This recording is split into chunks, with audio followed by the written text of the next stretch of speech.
अस्सलाम वालेकुम नाजरीन, आप देख रहे हैं हमारा यूट्यूब चैनल। आज हम आपको एक अहम खबर से आगाह करते चलें कि जमैमा खान ने पाकिस्तान आने की खुशखबरी दे दी है। उन्होंने ये ऐलान अपने ट्विटर अकाउंट पर किया है, जहां पर उन्होंने कहा है कि उनके चाहने वाले पाकिस्तान में काफ़ी ज़्यादा तादाद में हैं और हर वक्त वो जमैमा खान के लिए दुआएं करते रहते हैं।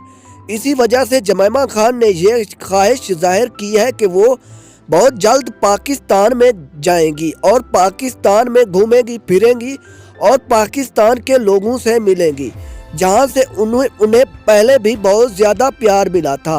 उन्होंने मज़ीद ये भी कहा कि जब मैं पाकिस्तान में आई थी तो काफ़ी ज़्यादा लोगों ने मुझे पसंद किया था और काफ़ी ज़्यादा लोगों ने मुझे खाने खिलाए थे और लोगों ने मेरे साथ बातचीत की थी। लेकिन हालांकि मैं उर्दू भी नहीं जानती थी, फिर भी लोग मेरे दीवाने हो गए थे और लोग मुझे देखना चाहते हैं और वो मुझे पसंद करते हैं। और मैं भी पाकिस्तान को काफ़ी ज़्यादा पसंद करती हूँ क्योंकि पाकिस्तान में बहुत से अच्छे लोग बसते हैं।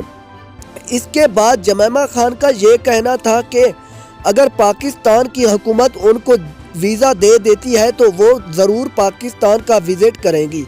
अब देखते हैं कि पाकिस्तान की हुकूमत जमैमा खान को वीज़ा देती है या नहीं, क्योंकि जमैमा खान का ये कहना था कि नून लीग उनके खिलाफ हो चुकी है और उनके घर के बाहर नून लीग के लोग मुजाहरे करते हैं, जिसकी वजह से उनके दिल पर ठेस पहुंचती है। Thanks for watching. अल्लाह हाफिज़।